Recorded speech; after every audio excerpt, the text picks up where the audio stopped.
मैं कैंसर की सर्जरी के लिए जाता हूँ, पर पता चलता है कि बहुत देर हो चुकी है। कैंसर पूरे शरीर में फैल चुका है, पर मुझे गुस्सा नहीं आता। इसके बजाय मैं अपनी पत्नी के उस तावीज को थामकर जोर जोर से हंसने लगता हूँ, क्योंकि मेरी नजरों में मेरा वंश खत्म होना ही उसकी आत्मा को शांति दे सकता है। पर जब मेरी आंखें फिर से खुलती हैं, तो मैं खुद को अपने पुराने घर में पाता हूँ। खिड़की पर शादी के लाल अक्षरों वाले कागज चिपके हैं। मैं पागलों की तरह हर कमरा ढूंढता हूँ और आखिर में यारा मिल जाती है, जो उस ठंडी मिट्टी की खाट पर सिमटी पड़ी है। उसकी आंखों में सिर्फ सूनापन है। उसकी कोमल त्वचा अब नीले निशानों से भरी हुई है। उस औरत को फिर से सामने देखकर, जो आधी उम्र से मेरे सपनों में आ रही थी, मेरी आंखें भर आती हैं। मैं आगे बढ़कर उसे अपनी बाहों में कसकर भींच लेता हूँ। मेरा सीना पछतावे और तड़प से भरा है, गला रुंध गया है और आखिरकार मैं फूट फूट कर रोने लगता हूँ। पिछले जन्म में मैंने जानबूझकर यारा को पानी में धक्का दिया था, ताकि गांव उसे बेहाल हालत में देखे। अपनी इज्जत बचाने के लिए उसके पास मुझसे शादी करने के अलावा कोई चारा नहीं था। पर शादी के बाद यारा को एक दिन भी सुख नसीब नहीं हुआ। वह मेरी हिंसा और जुल्म को सहती रही। आखिरकार यारा ने अपने छोटे बच्चे के साथ बांध में कूदकर जान दे दी। जब उसके भाई ने दोनों की लाशें बाहर निकाली, तब जाकर मेरी आंखें खुली। बाद के सालों में मैंने बेहिसाब दौलत कमाई, जिसे 10 जन्मों में भी खर्च नहीं किया जा सकता था। पर जिस औरत ने अपनी जान देकर मुझे जीना सिखाया, वह हमेशा के लिए चली गई थी। मैं नए जीवन की खुशी मना ही रहा था कि वह चिल्लाई, मुझसे दूर रहो, हाथ मत लगाओ। मेरी बाहों में यारा को ऐसे कांपते देख मुझे अचानक सब याद आ गया। ठीक एक दिन पहले मैंने यारा के उन पैसों को छीन लिया था जो उसने बच्ची के दलिये के लिए मांगे थे, और सारे पैसे शराब में उड़ा दिए थे। पुरानी यादें मुझे कचोटती हैं। मैं अपने चेहरे पर तब तक थप्पड़ मारता रहता हूँ जब तक कि खून न निकल आए। यारा नफरत से मुस्कुराती है, क्योंकि वह ऐसे झूठे पछतावे कई बार देख चुकी है। हर बार जब मेरा नशा उतरता, मैं घुटनों पर बैठकर माफी मांगता था, पर 2 दिन के भीतर ही मेरे हाथ फिर उस पर उठ जाते। वह जिल्लत तो सह लेती, पर अपनी बच्ची को भूख से तड़पते नहीं देख सकती थी। बच्ची की कमजोर आवाज सुनकर यारा की सूनी आंखों में जान आती है। वह जल्दी से कपड़े पहनकर रोती हुई बच्ची को गोद में लेती हैं। हफ्तों की कमजोरी के कारण यारा का दूध सूख चुका है और बच्ची भूख से बिलख रही है। उस आवाज से मैं पूरी तरह होश में आता हूँ। मैं बिस्तर से कूदता हूँ और जमीन से अपने कपड़े उठाता हूँ। यारा रुको, मैं अभी कुछ खाने के लिए लेकर आता हूँ। यह कहते ही मैं गांव के किनारे हुक की दुकान की तरफ दौड़ पड़ता हूँ। हुक मुझे आता देख गंदे दांत निकालकर हंसता है। इस बार कौन सी शराब चाहिए? हुक, क्या दलिये का एक पैकेट उधार मिल सकता है? मैं कल पैसे दे दूंगा। उधार की बात सुनकर हुक रुक जाता है। वह मेरे चेहरे पर थप्पड़ों के निशान देखता है और कुछ नहीं कहता। वह चुपचाप अलमारी से दलिया निकालकर मुझे दे देता है। मैं बार बार उसका शुक्रिया अदा करता हूँ और घर की तरफ भागता हूँ, पर घर लौटकर यारा को कोने में सिमटा देख मेरा दिल फिर से बैठ जाता है। यारा, देखो, मैं दलिया ले आया हूँ। मैं चेतावनी दे रही हूँ, मेरी बेटी को मत बेचना, वरना मैं तुम्हारे पूरे वंश के खत्म होने का श्राप दे दूंगी। उसकी बात सुनकर मेरे पैर जम जाते हैं। तभी मुझे याद आया कि पिछले जन्म में मैंने सच में शराब के पैसों के लिए अपनी बेटी को शहर के एक परिवार को बेचने की योजना बनाई थी। मैं खुद को कोसता हूँ कि मैं कितना बड़ा जानवर था। कोई ताज्जुब नहीं कि मेरा अंत ऐसा हुआ। मैं इसी के लायक था। मैंने दलिये का पैकेट बहुत सावधानी से उस पुरानी खाट पर रख दिया। मैं कसम खाता हूँ, मैं मीमी को कभी नहीं बेचूंगा। कल मैं शहर जाकर काम ढूंढूंगा। फिर मैं कमरे से बाहर आता हूँ और आंगन में खुद को कई और थप्पड़ मारता हूँ। मुझे याद आता है कि इसी महीने यारा ने मीमी के साथ बांध में कूदकर जान दी थी। यह सोचते ही मेरा शरीर कांप उठता है। अंधेरा हो रहा है और घर में दाना तक नहीं है। 20 मिनट बाद मैं गांव के पीछे वाली पहाड़ी पर खड़ा होता हूँ। मैं अपनी कमर से रबड़ निकालता हूँ और एक कामचलाऊ गुलेल तैयार करता हूँ।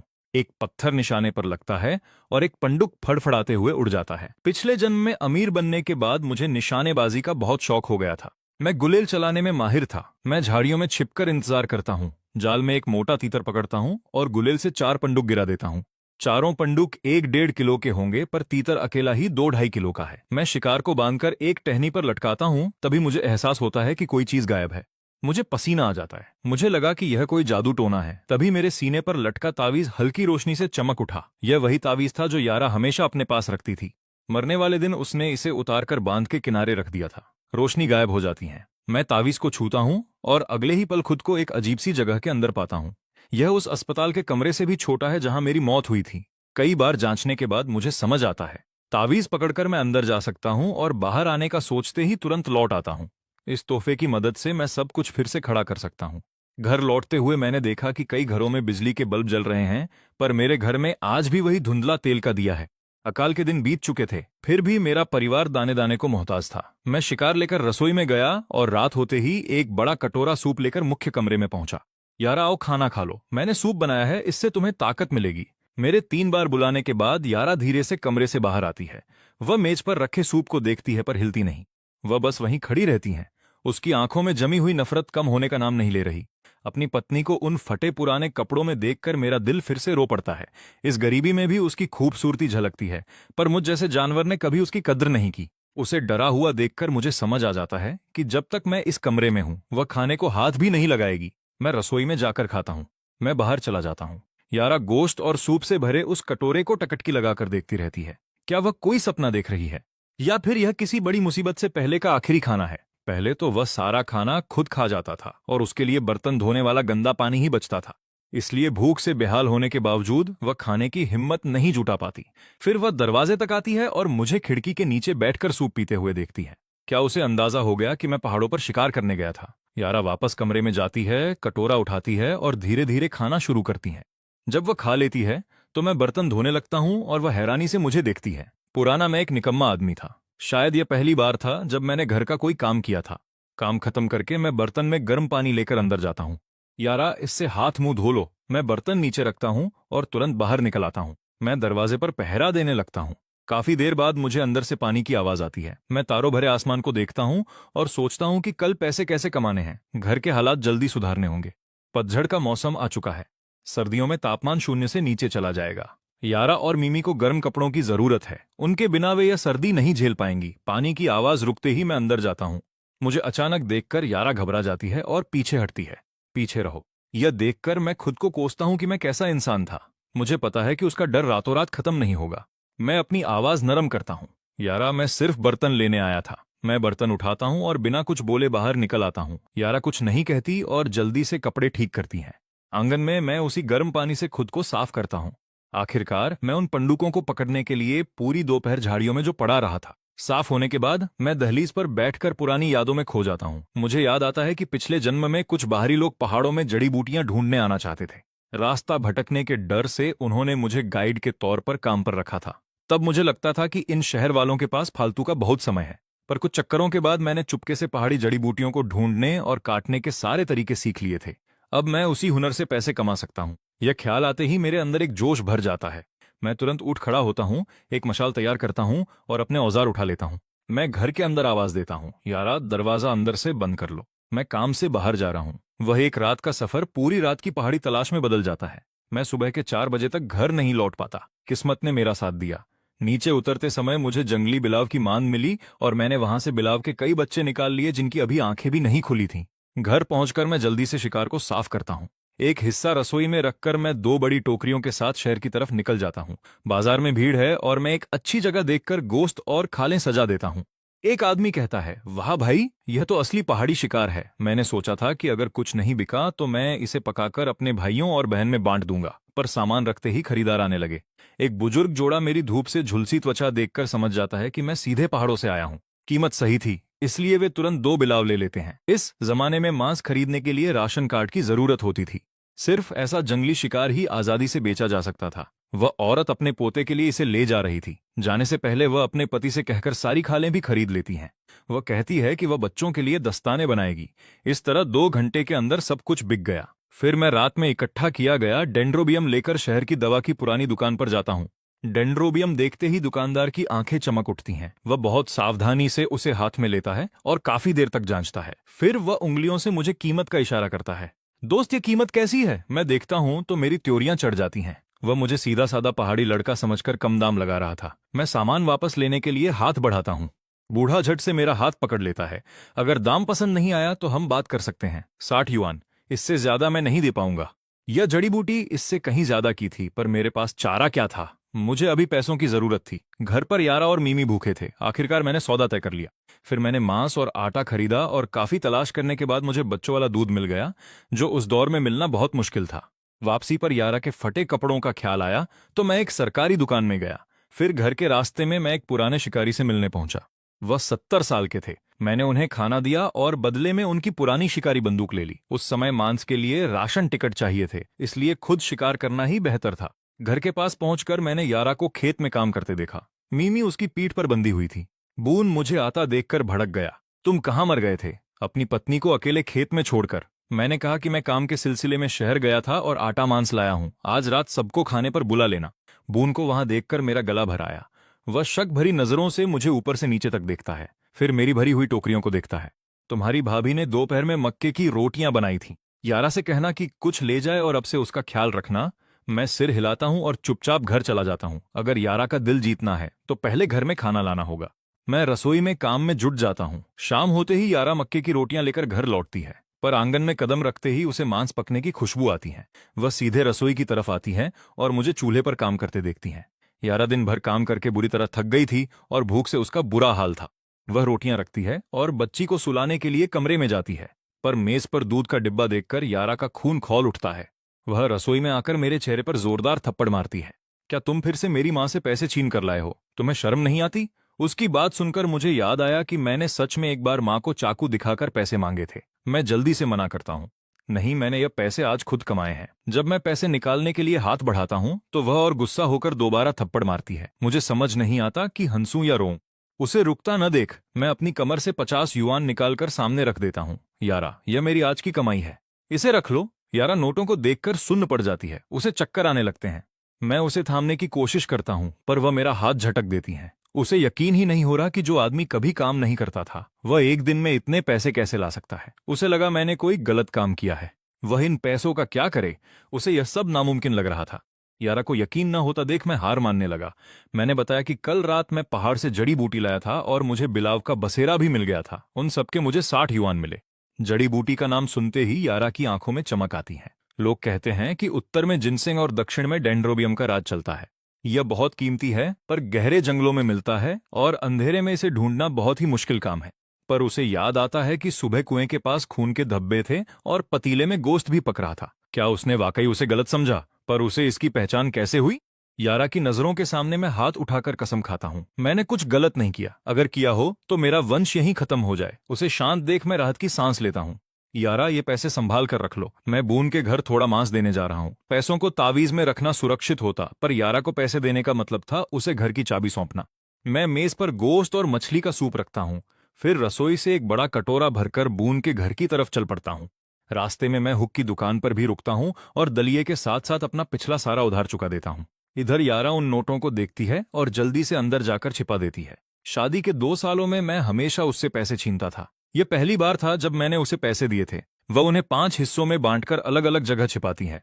जब वह बाहर आती है और मेज पर सजे खानों को देखती है तो उसे सब एक सुहाने सपने जैसा लगता है। वह रसोई में देखती है तो आटे का डिब्बा भरा है, तेल भी है और काफी सारा मांस भी लटका है। क्या वह सच में बदल गया है? उसे अभी भी शक है। इंसान अपनी फितरत इतनी जल्दी नहीं बदलता। जब वह बैठती है तो मैं उसे खाने के लिए तीतर का पैर देता हूँ। मैं कल सुबह फिर पहाड़ पर जा रहा हूँ। सर्दी बढ़ने से पहले मुझे ज्यादा से ज्यादा जड़ी बूटियां इकट्ठा करनी है। अभी पैसे कमाने का यही सबसे तेज रास्ता है। एक बार थोड़े पैसे जमा हो जाएं तो मैं कोई बड़ा काम शुरू करूंगा। यारा रुकती है और सिर हिलाती है। वह जानती है कि ऐसी किस्मत हर बार साथ नहीं देती। यारा उसे टोकने ही वाली थी कि उसे कोई पक्की नौकरी ढूंढनी चाहिए जहां से रोज थोड़े पैसे आएं। पर यह सोचकर कि कम से कम वह जुआ और शराब तो नहीं खेल रहा, वह चुप रहती है। वह अपनी टहनियों वाली चम्मच उठाती है। वह मांस का टुकड़ा वापस रखने की कोशिश करती है, पर मैं उसे रोक देता हूं और बच्ची का वास्ता देता हूं। यारा, तुम बहुत कमजोर हो गई हो, थोड़ा खा लो, वरना मिमी को दूध कैसे मिलेगा? माँ के दूध से बढ़कर कोई चीज नहीं होती, और फॉर्मूला महंगा भी है और मिलना भी मुश्किल। ये मछली और टोफू का सूप पी लो, ये सेहत और दूध के लिए जरूरी है। यारा ने मेरी तरफ तीखी नजरों से देखा। चॉपस्टिक्स पर उसकी पकड़ इतनी सख्त थी कि उंगलियां सफेद पड़ गईं, पर उसने मना नहीं किया। मैं एक दिन और एक पूरी रात से सोया नहीं हूं। थकान मेरी हड्डियों तक पहुंच गई है। घर की मुसीबत अब काबू में है। खाना खत्म करके मैं बस इतना कहता हूँ, यारा मैं सोने जा रहा हूँ। मैं अंदर वाले कमरे में जाता हूँ और बिस्तर पर सिर रखते ही गहरी नींद में सो जाता हूँ।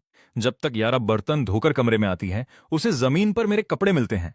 वो गुस्से में उन्हें उठाती है और चांद की रोशनी में धोने लगती है। काम खत्म करके वो थके हुए कदमों से बेडरूम में आती है और गलती से उसका पैर टोकरी से लग जाता है। वो उसे उठाती है तो अंदर औरतों के नए कपड़े और बच्चों के 3 जोड़ी कपड़े मिलते हैं। वो काफी देर तक वहीं खड़ी मुझे सोते हुए निहारती रहती है। ये आदमी, वो अब इसे बिल्कुल समझ नहीं पा रही थी। मैं घोड़े बेचकर सोता रहा, जबकि मिमी रात में 2 बार जागी थी। उसने एक बार भी मुझे जगाने की कोशिश नहीं की। सुबह जब मेरी आंख खुली तो मैंने देखा कि यारा मेरी तरफ पीठ करके लेटी है। उसने बस एक पुरानी और पतली सी बनियान पहनी थी और मैं उसे देखता रह गया। पिछली जिंदगी में यारा के मरने के बाद मैं कभी किसी और औरत के साथ नहीं रहा। मैंने हाथ बढ़ाकर उसे अपने करीब खींच लिया। ये सब एक सपने जैसा लग रहा है, बहुत ही अजीब।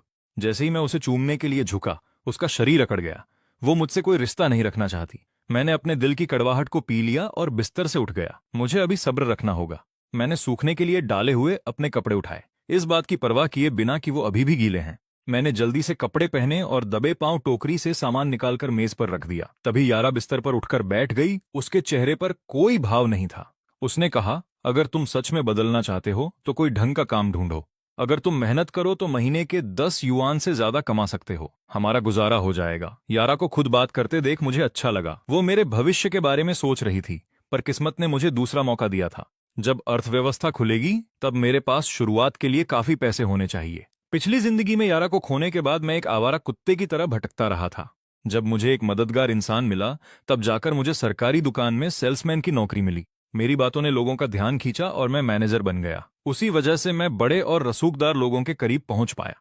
इस बार मैं अपने दम पर पहली दौलत कमाऊंगा और डेंड्रोबियम इकट्ठा करना इसका सबसे तेज तरीका है। सबसे बड़ी बात यह है कि मेरे पास पुरानी जिंदगी की यादें हैं। मुझे ठीक से पता है कि डेंड्रोबियम कहाँ उगता है। मैं इस मौके को कैसे गंवा सकता हूँ। बस परेशानी यह है कि यारा को कैसे समझाऊं कि मैं डेंड्रोबियम के लिए पहाड़ पर जाने की जिद क्यों कर रहा हूं। मुझे चुप देखकर यारा को लगा कि मैं अपनी जिद पर अड़ा हूं। उसने चादर ओढ़ी और फिर से लेट गई। उसने कहा, चूल्हे पर तुम्हारे लिए भुट्टे की रोटियां रखी हैं। यह सुनकर मेरी आंखें चमक उठीं और मैं अपनी मुस्कुराहट छिपा नहीं सका। मैं उसके पास गया और उसके गाल पर एक छोटा सा किस किया। यारा, मैंने कल ही बून से बात कर ली थी। तुम्हें आज उनकी मदद के लिए जाने की जरूरत नहीं है। जब मौका मिले तो रसोई से आधा मांस में कोदे आना। जब मैं उसके करीब आया तो वो डर गई थी। उसे लगा शायद मैं उसे मारूंगा, पर उसे अंदाजा भी नहीं था कि मैं क्या करूंगा। उसे मेरी बात समझ भी नहीं आई और इससे पहले कि वो कुछ कहती मैं मीमी को चूमकर घर से निकल चुका था। जब तक उसे होश आया मैं जा चुका था। उस धुंधले कमरे में बस वो और बिस्तर पर सोती मीमी थे। अभी सुबह ही थी, पर यारा करवटें बदलती रही और उसे दोबारा नींद नहीं आई। वो तब तक लेटी रही जब तक धूप तेज नहीं हो गई। तभी उसे दरवाजे पर दस्तक सुनाई दी। डेला, इतनी सुबह, सब ठीक तो है ना? प्यारी बहन, मैंने तुम्हारी भाभी से सुना कि कल रात तुम लोगों ने मांस खाया था। डेला की नजरें सीधे रसोई की तरफ गईं।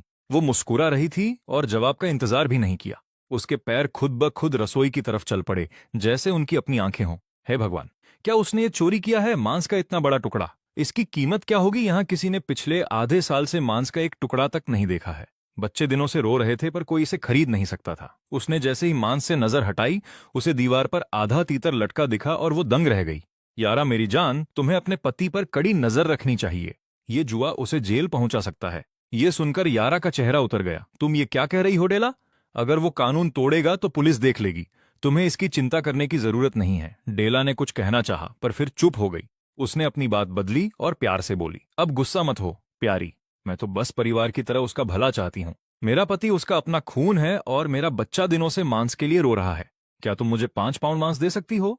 मेरा पति बाद में पैसे दे देगा। 2 साल से पड़ोस में रहकर यारा डेला को अच्छे से समझ चुकी थी। उसे उसकी हर चाल का पता था। डेला के घर जो चीज एक बार गई वो कभी वापस नहीं आती, और वो सीधा 5 पाउंड मांग रही थी। यारा की खुद फैसला लेने की हिम्मत नहीं थी, और अगर होती भी तो वो इतना कभी नहीं देती। डेला, ये फैसला मैं नहीं ले सकती। उनके घर आने तक रुको। उसने रसोई के दरवाजे पर कुंडी लगा दी। डेला की मुस्कुराहट गायब हो गई। ठीक है, फिर जब वो आए तो उसे मांस मेरे घर भेजने को कह देना। मुड़ते ही उसके चेहरे से बनावटी मुस्कान उतर गई। उधर पहाड़ पर दोपहर होने वाली थी। अपनी पुरानी यादों के सहारे मैंने ढूंढना शुरू किया और आखिरकार मुझे जंगली डेंड्रोबियम मिल गया। जब तक मैंने उसकी जड़ें साफ की, दोपहर हो चुकी थी। ये कल वाले से कहीं बड़ा था। शाम होते होते मैंने उसे जमीन से निकाल लिया। जैसे ही मैं घर के लिए मुड़ा, मेरा सामना एक चित्तीदार हिरण से हुआ जो शायद डेंड्रोबियम खाने आया था। मैंने बिना सोचे अपनी राइफल निकाली जो मैंने कल ही ली थी। एक गोली चली और उसकी गूंज से पेड़ों पर बैठे सारे पक्षी उड़ गए। घर पर यारा ने खाना तैयार कर लिया था। उसने मीमी का दूध तैयार कर लिया था और मैं अब तक घर नहीं आया था। उसकी चिंता साफ दिख रही थी। डेंड्रोबियम रोज रोज नहीं मिलता। उन्हें कोई सही काम सीखना चाहिए। यारा भी सोच ही रही थी कि मैं चुपके से आंगन में आ गया। जब मैं टोकरी उतारने लगा तब यारा ने आवाज सुनी और मीमी को लेकर बाहर आई। उसने कहा, हाथ मुंह धो लो, खाना तैयार है। वो मीमी को लेकर अंदर चली गई। उसने टोकरी की तरफ देखकर कुछ नहीं कहा। अंदर मेज पर गर्मागर्म खाना देखकर मेरा दिल भर आया। मेरा मन किया कि पुरानी जिंदगी में जाकर खुद को खूब पीटूं। मैं इतना पत्थर दिल कैसे था कि ऐसी खूबसूरत और वफादार पत्नी की कद्र नहीं की। मैं मेज पर बैठ गया और ऐसे खाने लगा जैसे सदियों का भूखा हूं। यारा, मैं खाने के बाद ग्रेडी के घर जाऊंगा। हमें घर में बिजली लगवानी है। बिजली आने के बाद हर महीने बिल भी देना होगा। ये कहते हुए उसने मेरी तरफ ऐसे देखा जैसे उसे डर हो कि मैं गुस्से में मेज ना पलट दूं। मैंने तुरंत उसका डर भांप लिया। मैंने चॉपस्टिक्स रखी और दरवाजे से टोकरी लाकर उसके सामने रख दी। यारा, ये देखो मैं आज क्या लाया हूं। शहर की दुकान पर इसके अच्छे दाम मिलेंगे। यारा उस जंगली डेंड्रोबियम को देखती रही और फिर हैरानी से मेरी तरफ देखा।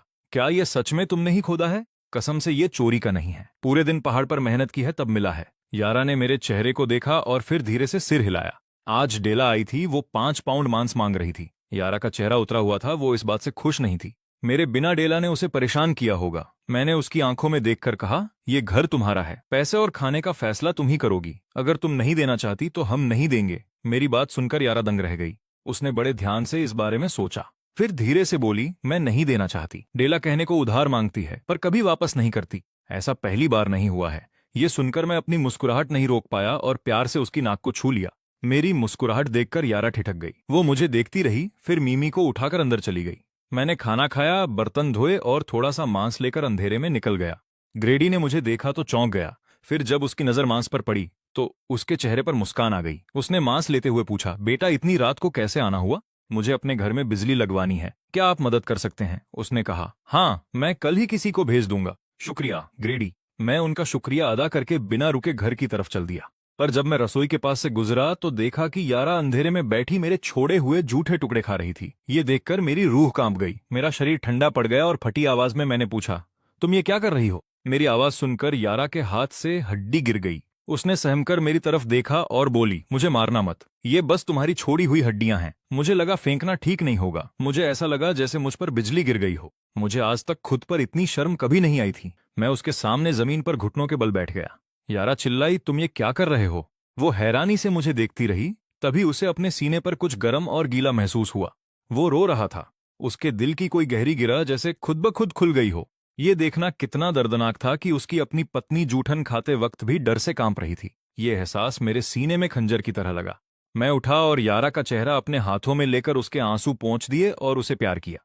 यारा, तुम कमरे में चलो, मैं खाना तैयार करके लाता हूं। तुम मेरी जिंदगी की सबसे बड़ी नेमत हो। यारा को मेरी बात समझ नहीं आई। वो ऐसे बाहर निकल गई जैसे उसने कोई भूत देख लिया हो। मैं रसोई के काम में जुट गया और जल्द ही गर्मा गर्म मांस तैयार हो गया। वो रूखा सूखा खाना जिसे निगलना भी मुश्किल था, वो उसके लिए भी तरसती थी। जब मैं अंदर गया तो यारा की पीठ मेरी तरफ थी। मेरे दिल में भावनाओं का सैलाब उमड़ पड़ा। मैंने पीछे से उसे अपनी बाहों में भर लिया। उस पल यारा को पहली बार किसी की बाहों में महफूज होने का एहसास हुआ। शादी की रात के बाद ये पहली बार था जब वो दोनों इस तरह सोए थे। रात की नजदीकियों को याद करके यारा का चेहरा शर्म से लाल हो गया। जैसे ही उसने पालने की तरफ देखा, उसका चेहरा सफेद पड़ गया। उसे एहसास हुआ कि उसने रात भर मीमी के रोने की आवाज नहीं सुनी। यारा को घबराया हुआ देखकर मैं फौरन बिस्तर से उठा और मीमी के पास पहुंचा। मीमी जाग चुकी थी और मुस्कुरा रही थी। अपनी बेटी को देखकर मेरा दिल पसीज गया। मैंने उसे गोद में उठाया और बिस्तर पर ले आया। मीमी को ठीक देखकर यारा की जान में जान आई। उसकी आंखों में आंसू भर आए और उसे खुद पर गुस्सा आया कि वो इतनी गहरी नींद में कैसे सो गई। इतने छोटे बच्चे के साथ वो बेखबर कैसे रह सकती थी। मैंने कहा, यारा तुम यहीं रुको, मैं नाश्ता बनाता हूं। यारा ने मीमी का डायपर चेक किया। वो ठीक से तो नहीं लगा था पर बिल्कुल साफ था। तो इसीलिए मीमी रात में नहीं रोई। इस आदमी ने रात में जागकर बच्ची का ख्याल रखा था। मीमी के पैदा होने के बाद ये पहली बार था। क्या ये सच में बदल गए हैं? क्या वो फिर से भरोसा कर सकती है? उधर मैं रसोई में मग्न था। जब तक यारा मीमी को लेकर बाहर आई, सब तैयार था। टोफू, हरी सब्जियां, भुट्टे का दलिया और ताजी रोटियां। मैंने मीमी को गोद में ले लिया। यारा को मुझ पर यकीन नहीं था, पर जब उसने मुझे बच्ची के साथ जूझते देखा तो वो हंस पड़ी। वो तुम्हारी बेटी है, कोई शेर नहीं जो खा जाएगी। नाश्ते के वक्त ग्रेडी बिजली वाले के साथ आ गया। मैं बिना कमीज के मीमी को टहला रहा था। ग्रेडी ने मेरे हाथ पर दांतों के निशान देखे और मुस्कुराते हुए बोला, बेटा अभी तो नाश्ता भी खत्म नहीं हुआ। मुझे उम्मीद नहीं थी कि वो इतनी जल्दी आ जाएंगे। मैं उन्हें बाहर ले गया और बातें करने लगा। जब यारा अंदर गई तो मैंने उसे मीमी पकड़ाई और अपनी जेब से सिगरेट का पैकेट निकाला। ग्रेडी ने पैकेट देखकर हंसते हुए कहा, क्या बात है, तुम्हारी तो चांदी है, ये तो काफी महंगा पैकेट है। बिजली वाला भी मुस्कुराया और सिगरेट कान के पीछे लगाकर काम पर लग गया। ये उसके लिए फायदे का सौदा था। इतनी महंगी सिगरेट वो खुद कभी नहीं खरीदता। ये लोग काफी दरियादिल हैं।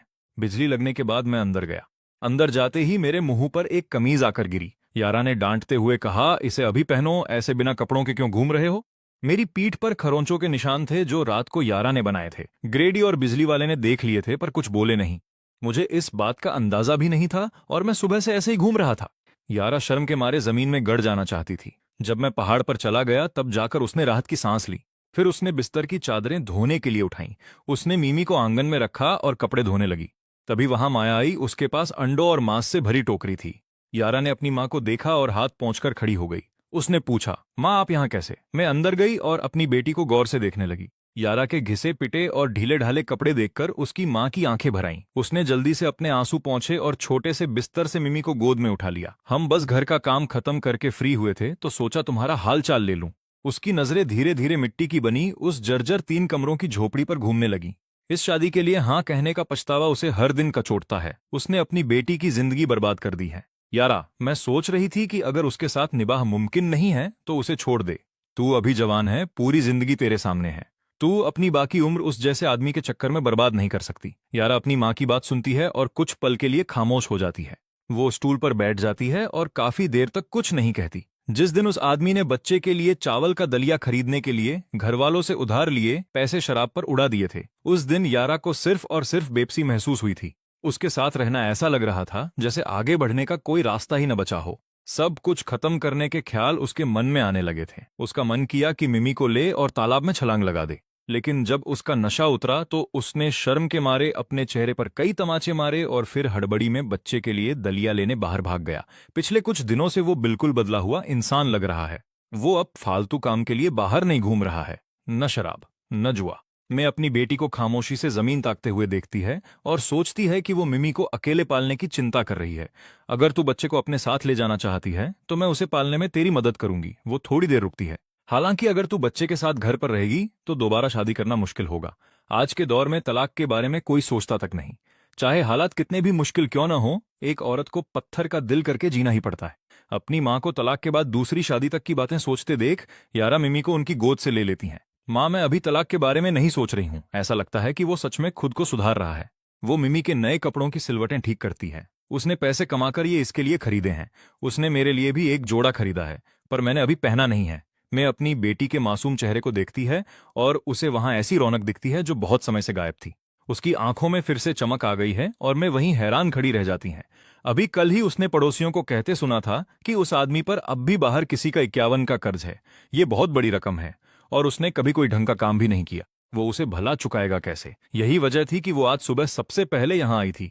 लेकिन उसकी बेटी का चेहरा देखकर ऐसा नहीं लगता कि वो कुछ छुपा रही है। ये सोचकर वो कर्ज के बारे में कुछ न कहने का फैसला करती है। वो उनके बीच फिर से कोई झगड़ा नहीं चाहती। वो खुद को संभालती है। उसकी आंखें नम हैं और वो प्यार से सिर हिलाती हैं। अगर वो सच में बदल गया है तो बस यही मायने रखता है। तब मैं चैन की नींद सो पाऊंगी। वो अपनी आंखों का कोना पहुंचती है। इस बीच मैं पहले ही पहाड़ पर पहुंच चुका हूं। दांतों के बीच एक रोटी दबाए हुए मैं अपने दिमाग में हिसाब लगा रहा हूं कि इस वक्त 2 मंजिला घर बनाने में कितना खर्च आएगा। मौजूदा बाजार भाव के हिसाब से जितना मैं जुटा सकता हूं उससे घर बनाना और काफी बचत कर पाना मुमकिन लग रहा है। आखिरकार इस दौर में 10,000 युआन की हैसियत वाला परिवार मिलना अभी भी बहुत बड़ी बात है। ये जानते हुए कि मुझे अगले कुछ सालों तक इसी गांव में रहना होगा। हमारी पहली जरूरत रहने की जगह को बेहतर बनाना है। मिट्टी के जिन 3 कमरों में हम अभी रह रहे हैं वो इतने नीचे हैं कि मैं अंदर सीधा खड़ा भी नहीं हो सकता। हर तरफ धूल ही धूल है। छत का हिस्सा हर वक्त झड़ता रहता है। ये जगह एक परिवार के रहने लायक नहीं है। इस वक्त मुझे अंदाजा भी नहीं है कि अंदर में यारा से तलाक के बारे में बात कर रही है। अगर मुझे पता होता तो शायद मैं डेंड्रोबियम खोजने के लिए पहाड़ पर ठीक से ध्यान भी नहीं लगा पाता, क्योंकि इस दूसरी जिंदगी में दौलत कमाना मेरे लिए बहुत जरूरी है, पर यारा और मिमी से बढ़कर कुछ भी नहीं। मेरे पास पिछली जिंदगी का वो ज्ञान है कि पैसा कैसे कमाया जाता है, इसलिए हर दिन हड़बड़ी करने की जरूरत नहीं है। दोपहर होने वाली है और मैंने लंच नहीं किया है, क्योंकि मुझे डर है कि मेरे खाए हुए हर निवाले का मतलब मिमी के हिस्से से एक निवाला कम होना है। घर पर मैं यारा को मना नहीं कर पाती। जब यारा लटका हुआ मीट उतारती है, उसका आधा हिस्सा काटती है और उसे देने के लिए दरवाजे तक पीछे भागती है। माँ, ये घर ले जाओ ताकि मेरे भाई और उनके परिवार वाले भी खा सकें। मैं मीट के उस टुकड़े को देखकर हाथ हिलाकर मना कर देती है। उसे डर है कि अगर उस आदमी को पता चला कि वो अपने मायके वालों के लिए खाना ले गई है तो वो सारा गुस्सा यारा पर ही उतारेगा, और उसे इस बात का भी डर है कि यारा खुद भूखी रह जाएगी। हमारे पास घर पर काफी है। देख तू कितनी कमजोर हो गई है। तुझे ज्यादा खाने की जरूरत है, वरना मिमी के लिए कुछ नहीं बचेगा। मैं बिना मीट लिए ही वहां से चली जाती है। यारा दरवाजे पर खड़ी अपनी माँ को दूर जाते हुए देखती रहती है जब तक कि वो नजरों से ओझल नहीं हो जाती। फिर वो मीट लेकर वापस अंदर चली जाती है। पड़ोसन रहना यारा की ही उम्र की है, पर उसकी शादी इस गांव में 2 साल पहले हुई थी। उसकी रंगत धूप से सांवली है और वो कच्चा शलजम चबा रही है। लड़की तो पूरे दिन अंदर ही कैद रहती है। बाहर लोग न जाने क्या क्या बातें कर रहे हैं। तेरी भाभी डेला को कल रात उसके पति ने बहुत पीटा। पूरे मोहल्ले को उसकी चीखें सुनाई दे रही थी। यारा रसोई से बाहर आती है और आंगन में एक स्टूल पर बैठ जाती है और बिना मन के छोटा सा जवाब देती है। ये देखकर कि यारा बात करने के मूड में नहीं है, रैना एक स्टूल खींचती है और हाथ धोने के बर्तन के पास उसके सामने बैठ जाती है और झुककर फुसफुसाती है। हर तरफ ये खबर फैल रही है कि डेला का बेटा असल में तेरे देवर का नहीं है। यारा के हाथ रुक जाते हैं। वो रैना की तरफ देखती है। लोग कह रहे हैं कि वो बून का है।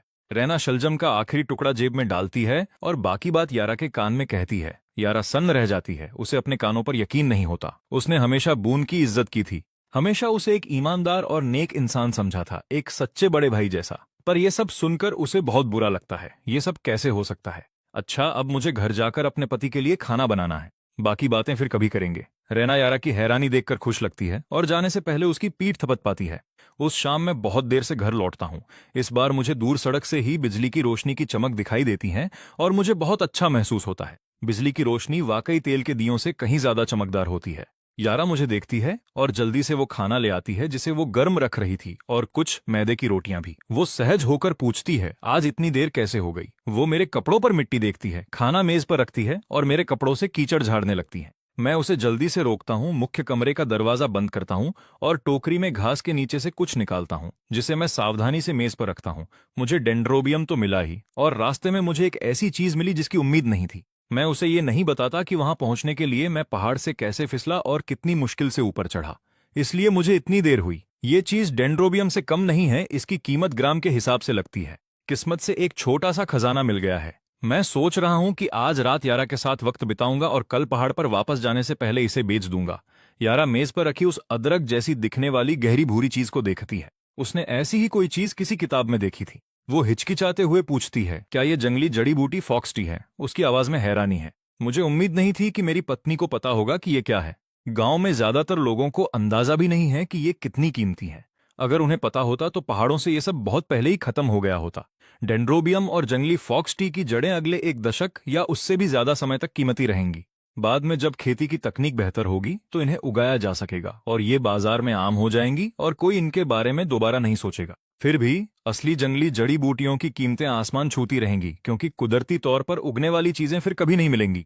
मैं मुस्कुराता हूं और यारा को अपनी बाहों में भर लेता हूं, झुककर उसके गालों को चूमता हूं और उसकी चमकती आंखों में देखता हूं। सही कहा तुमने, ये जंगली फॉक्स टी ही है। कल मैं तुम्हें और मिमी को शहर घुमाने ले जाऊंगा। जैसे ही वो मिमी का नाम सुनती है, यारा का शरीर पत्थर जैसा हो जाता है। उसे याद आता है कि उसने पहले मिमी को शहर के किसी बेऔलाद परिवार को बेचने की बात की थी। वो अब तक उस बात को भूल नहीं पाई है। क्या पता उनके सच में बच्चे न हो या उन्हें बस एक नौकरानी चाहिए हो। वो उसकी बाहों से खुद को छुड़ाती हैं और थकी हुई आवाज में कहती है, मिमी अभी बहुत छोटी है, हम दोनों घर पर ही रहेंगे। तुम जाकर हाथ मुंह धो लो और खाना खा लो। मैं तुरंत उसके बदले हुए बर्ताव को भांप लेता हूँ। मैं उसे बाहर ले जाना चाहता था ताकि उसके लिए कुछ सर्दियों के कपड़े खरीद सकूं, पर उसे फिर से डरा हुआ देखकर यह साफ है कि उसे लग रहा है कि मैं मिमी को लेकर फिर से कुछ करने वाला हूं। मैंने जो किया था उसे रातों रात माफ नहीं किया जा सकता। उसका मुझ पर से भरोसा पूरी तरह खत्म हो चुका था। मुझे बस सब्र रखना होगा। मैं अपनी कीचड़ भरी शर्ट उतारता हूँ, बाहर जाकर चेहरे पर पानी मारता हूँ और अंदर आकर बैठ जाता हूँ। खाना मेज पर लगा हुआ है, सुनहरे तले हुए अंडे और सुबह का थोड़ा सा बचा हुआ मीट। क्या उसने सच में दोपहर में ढंग से कुछ नहीं खाया? अगर वो ऐसे ही चलती रही और सबके लिए बचाती रही तो उसकी सेहत कैसे बनेगी? मुझे और भी ज्यादा कमाना होगा ताकि उसे फिर कभी फिक्र न करनी पड़े। यारा, ये अंडे कहाँ से आए? तुम्हारे जाने के कुछ देर बाद मेरी माँ आई थी, वो लेकर आई। यारा बिना ऊपर देखे मेरे लिए दलिया परोसती है। वो एक शब्द भी नहीं कहती कि उसकी माँ ने तलाक के बारे में क्या कहा था। जब मैं सुनता हूँ कि मैं आई थी तो मुझे अपनी उस हरकत पर शर्मिंदगी महसूस होती है। जब मैंने शराब के पैसों के लिए उन्हें धमकाया था, मैं उनके बारे में सोच भी नहीं पा रहा और ये भी नहीं पूछता कि वो क्यों आई थी। मैं पहले ही आगे की योजना बना रहा हूँ। कल ये सब बेच दूंगा और सबसे पहले मैं के पैसे चुकाऊंगा। मैं हाथ बढ़ाकर यारा को अपने पास खींचता हूँ और उसे बैठकर खाने को कहता हूँ। मैं उसे अनाज वाली एक रोटी देता हूँ। वो अब भी खुद के लिए मैदे की रोटियां नहीं बना पाती, इसलिए उसने आधी मैदा मिलाकर रोटियां बनाई हैं। मैं एक मक्के की रोटी लेता हूँ और उसे जल्दी जल्दी खाने लगता हूँ। यारा अपनी रोटी का एक छोटा सा निवाला लेती है और चोरी छिपे मेरी तरफ देखती है। वो सोचती है, काश ये हमेशा ऐसा ही रहे, पर ये कब तक चलेगा? वे दोनों खामोशी से खा रहे होते हैं, तभी बाहर से एक आवाज आती है, ओए ये डेक्स है, बाहर आ जा। एक बंदा कम है, सब इंतजार कर रहे हैं, दारू और ताश तैयार है। यारा वो आवाज सुनती है और उसके चेहरे का रंग उड़ जाता है। उसकी नजरें मुझ पर टिक जाती हैं। उसे डर है कि मैं फिर वही करूंगा जो हमेशा करता आया हूं, उस दरवाजे से बाहर जाना और सुबह तक वापस ना आना। मैं एक पल के लिए ठिठकता हूं, फिर मुझे सब समझ आ जाता है। मैं अच्छी तरह जानता हूं कि वो कौन है। मैं अपने चॉपस्टिक्स नीचे रख देता हूं। यारा के पीले पड़े चेहरे को देखकर मैं खड़ा होता हूँ और उसे गले लगा लेता हूँ। वो मुझे खुद को पकड़ने देती हैं। उसकी उंगलियां मेरी बनियान को जोर से जकड़ लेती हैं। उसके होंठ कांप रहे हैं। तुम फिर से शराब पीने और जुआ खेलने जा रहे हो, है ना? जैसे ही मैं ये सुनता हूँ मुझे सब समझ आ जाता है। वो बहुत डरी हुई है कि मैं फिर से अपनी पुरानी आदतों पर उतर आया हूँ। मैं अपना चेहरा उसके सिर पर टिका देता हूँ और मेरी बाहें खुद ब खुद उसे और भी कस लेती हैं। मैं उसे और करीब खींच लेता हूँ। वो इतनी कमजोर है कि उसे देखकर मेरा दिल बैठ जाता है। जिस दिन से उसने मुझसे शादी की है उसने एक दिन भी सुख नहीं देखा। भरपेट खाना भी उसके लिए बड़ी बात थी और फिर भी वो अब भी मुझसे उम्मीद लगाए बैठी है। वो बस मेरे साथ एक सीधी सादी और सुकून भरी जिंदगी चाहती है। मैं एक गहरी सांस लेता हूँ और अपनी आंखों की नमी को रोकने की कोशिश करता हूँ। मेरी आवाज भारी हो जाती है। फिक्र मत करो, मैं कहीं नहीं जा रहा। मैं अभी उन्हें यहां से भगाता हूँ। मेरा उन लोगों से नाता हमेशा के लिए खत्म हो गया है। मैं उसे संभाल कर पकड़ता हूँ। जब यारा ये सुनती है तो वो अपना सिर पीछे करती है और मुझे ताकती है। यकीन करते हुए पूछती है, तुम सच में नहीं जा रहे? मैं अपनी नजरें नीचे झुकाता हूँ और उन बेचैन आंखों में देखता हूँ। मेरा मन करता है कि मैं अपना सीना चीरकर उसे दिखा दूं कि अंदर क्या है। ये साबित कर सकूं कि मैं वाकई बदल गया हूं। इसके बजाय मैं झुककर उसकी नाक पर चूम लेता हूं। मेरी गर्म सांसें उसके चेहरे को छूती हैं। मुझ पर भरोसा करो, मैंने कहा। मैं उन्हें अभी यहां से दफा करता हूं। मैं उसे धीरे से वापस स्टूल पर बिठा देता हूं। तुम खाना खाओ। मैं अभी आया। मैं सीधा खड़ा होता हूं और देखता हूं कि उसकी उंगलियों ने अभी भी मेरी बनियान को कसकर पकड़ा हुआ है। अगर बाहर खड़े वो 3 लोग इतने बुरे न होते तो मैं उसे साथ ले जाता ताकि वो खुद मुझे उन्हें मना करते हुए देख सके और उसे यकीन हो जाए। इसके बजाय मैं झुककर एक बार फिर उसके बालों को चूमता हूं। मैं उसे बस इतना ही दिलासा दे सकता हूं। मेरा खुरदरा हाथ उसकी पतली पीठ सहलाता है और धीरे धीरे उसकी पकड़ ढीली हो जाती है। मैं सीधा होकर कमरे से बाहर निकलता हूं, आंगन पार करता हूं और लकड़ी का फाटक खोल देता हूं। बाहर खड़े वो लड़के मुझे देखते हैं और डेक्स, जिसके चेहरे पर वही चालाकी भरी मुस्कान है, तुरंत बकवास शुरू कर देता है। अरे बड़े सी, ये तो गलत बात है। तुम्हारी बीवी अभी अभी ठीक हुई है और तुम बाहर भी नहीं निकल सकते। कई दिन हो गए भाई, तुम एक बार भी पीने नहीं आए। कितनी गंदी जुबान है इसकी। मेरे तेवर सख्त और ठंडे हो जाते हैं। जरा संभल के मैं गुर्राता हूं। अपने मुंह से निकलने वाली गंदगी को साफ कर ले, वरना मैं खुद उसे हमेशा के लिए बंद कर दूंगा। बाकी दोनों पहले तो मुस्कुरा रहे थे, पर मेरा चेहरा देखकर उनकी हंसी गायब हो गई। वे मामला सुलझाने की कोशिश करने लगे। अरे बड़े सी, तुम्हें तो पता है डेक्स की जुबान कितनी गंदी है। उसकी बातों का बुरा मत मानो। चलो चलकर एक एक पैग मारते हैं। उनमें से एक मेरे कंधे की तरफ हाथ बढ़ाता है। मैं उसका हाथ झटक देता हूं और दूसरों को घूरता हूं। अगर तुम्हें पीना और ताश ही खेलना है तो मेरे पास दोबारा मत आना। मैं ये सब छोड़ चुका हूं। वो तीनों मुझे ऐसे देख रहे हैं जैसे कोई भूत देख लिया हो। वे एक दूसरे को देखते हैं और फिर मेरी तरफ। वे पूरी तरह हैरान हैं और डेक्स अब भी वही घटिया मुस्कान लिए अपनी किस्मत आजमाता है। बड़े सी को तो पट्टा बंध गया है, क्यों घर से बाहर नहीं निकल सकते। खैर, अब जब वो ठीक हो गई है तो हमारे साथ क्यों नहीं चलते। वो अपनी बात पूरी भी नहीं कर पाता। मेरी लात सीधे उसकी छाती पर पड़ती है और वो पीठ के बल जमीन पर जा गिरता है। मैं 2 कदम में उसके पास पहुंचता हूं और अपना पैर उसकी टांगों के बीच रख देता हूं। मैं झुकता हूं और ठंडी नजरों से उसे घूरता हूं।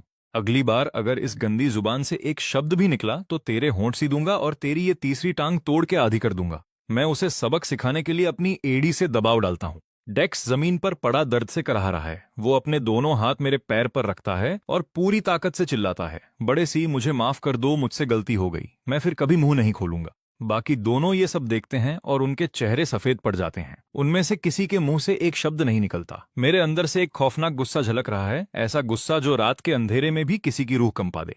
किसी की बीच में आने की हिम्मत नहीं होती। वे बचपन से ही मुझसे डरते आए हैं। मैं ऐसे लड़ता हूं जैसे मेरे पास खोने को कुछ ना हो। पर आज रात मुझे इतना गुस्से में और एक भूखे शेर की तरह खुद पर काबू रखते देख वे बुरी तरह दहल गए हैं। मेरे दिमाग में बस एक ही बात चल रही है कि डेक्स इतना न चिल्लाए कि यारा बाहर आ जाए। मैं नहीं चाहता कि वो मुझे इस हाल में देखे, कि ये सब देखकर वो मुझसे फिर से डरने लगे। वो आखिरी चीज होगी जो मैं चाहूंगा। मैं सीधा खड़ा होता हूं और डेक्स को देखता हूं। मैं अपना पैर हटाता हूं और कहता हूं, निकल जाओ यहां से। बाकी दोनों ऐसे भागते हैं जैसे उन्हें मौत की सजा से माफी मिल गई हो। वे डेक्स को जमीन से उठाते हैं और जल्दी से कहते हैं, हम जा रहे हैं बड़े सी। उनके जाते ही मैं खुद को शांत करता हूँ। सारा तनाव खत्म करके मैं आंगन में वापस आता हूँ और पीछे से कुंडी लगा देता हूँ। अंदर यारा मेरे जाने के बाद से एक पल के लिए भी चैन से नहीं बैठ पाई है। हर सेकंड उसे 1 घंटे जैसा लग रहा है। मुझे गए काफी देर हो गई है और उसका दिल बैठता जा रहा है। उसे भूख लगी है। मेज पर खाना अब भी गर्म है, पर वो एक निवाला भी नहीं खा पा रही। पिछले कुछ दिनों से वो उसे बदलते हुए देख रही थी। बिना चाहे उसके मन में फिर से उम्मीद जागने लगी थी। उसे उसका अमीर होना जरूरी नहीं है, वो बस ये चाहती है कि वो सुधर जाए। पर अगर वो फिर से शराब और जुए में पड़ गया तो वो क्या करेगी। बच्चा अभी बहुत छोटा है, वो उसे काम पर भी साथ नहीं ले जा सकती। क्या वाकई अब तलाक की नौबत आ जाएगी। वो इन्हीं ख्यालों में खोई थी कि उसे कदमों की आहट सुनाई दी। उसकी नजरें खुद ब खुद उस आवाज की तरफ उठीं और वो वहां था। चांदनी रोशनी से निकलकर उसका लंबा कद अंदर आ रहा था। उस पल यारा की आंखों की वीरानी उम्मीद की रोशनी में बदल गई। वो वाकई उन लोगों के साथ नहीं गया, वो सच में रुक गया। वो अब भी सुध-बुध खोए वहीं खड़ी थी जब मैंने पीछे से आकर उसे अपनी बाहों में भर लिया। मैंने उसके नर्म गाल को चूमा। ये चेहरा ऐसा क्यों बना रखा है? तुम्हारा मर्द बस 5 मिनट के लिए बाहर क्या गया, तुम तो उसे पहचान भी नहीं पा रही हो। मैंने उसके हाथ में वापस चॉपस्टिक्स थमाई और अपनी जगह पर बैठ गया। मैंने मक्के की एक रोटी उठाई और उसे ऐसे खाने लगा जैसे मैं सदियों का भूखा हूं। यारा अभी भी पुरानी बातों में उलझी थी और बिना सोचे पूछ बैठी, क्या तुमने सच में उनसे नाता तोड़ लिया है? हमेशा के लिए? मैंने उसे छोटा सा सलाम किया। जी हुजूर, पूरी तरह खत्म, वे मेरी जिंदगी से बाहर हैं। यारा ने आखिरकार सिर हिलाया और सावधानी से खाना शुरू किया। खाते हुए वो चोरी छिपे मुझे देख रही थी। मैं जल्दी जल्दी खा रहा था पर उसमें कोई फूहड़पन नहीं था। मेरे सुडौल चेहरे के साथ मुझे ऐसे खाते देखना उसे अच्छा लग रहा था। जब उसने मुझसे शादी की थी तो वो सिर्फ इसलिए नहीं थी कि मैंने उसकी जान बचाई थी। इसकी एक वजह यह भी थी कि वो बहुत सुंदर था। वो मेरे रूप पर फिदा हो गई थी। और फिर उसके भाई के लिए किया गया वो समझौता, और बस ऐसे ही उसकी शादी एक ऐसे आदमी से हो गई जिसके पास एक खूबसूरत चेहरे के अलावा और कुछ नहीं था। मैंने यारा को ख्यालों में खोए हुए देख लिया। मुझे नहीं पता कि उसके उस छोटे से दिमाग में क्या चल रहा है। मैंने अंडे का एक सुनहरा टुकड़ा उठाया और उसकी रोटी के ऊपर रख दिया। मैं उसे देखकर मुस्कुराया। खा लो यारा, आज रात तुम मुझे जी भर के देख सकती हो। उस बेशर्मी भरी बात ने उसे ख्यालों से बाहर ला दिया। उसने मेरे चेहरे के उस शरारती हाव भाव को देखा और मुझे घूरकर चुप करा दिया। फिर अपना सिर झुका लिया। उसका चेहरा शर्म से लाल हो गया और वो अपना पूरा ध्यान खाने में लगाने लगी। पेट भरने के बाद मैं अपनी जगह से नहीं हिला। मैं उस चरचराते हुए छोटे स्टूल पर टिका उसे बस देखता रहा, और जितना ज्यादा मैंने उसे देखा उतना ही वो मुझे और अच्छी लगने लगी। वक्त मुश्किल है, खाना कम है, चेहरे पर कोई साजो श्रृंगार नहीं है, फिर भी उसकी त्वचा चमक रही है। वो किसी भी ऐसी अभिनेत्री से ज्यादा खूबसूरत है जो अपने चेहरे पर सुइयां लगवाती हैं। मैंने चॉपस्टिक्स पकड़े हुए उसके हाथ के पोरों को देखा और मैंने अपना हाथ बढ़ाकर उसकी पतली कलाई थाम ली और नजदीक से देखने के लिए उसे अपनी ओर खींचा।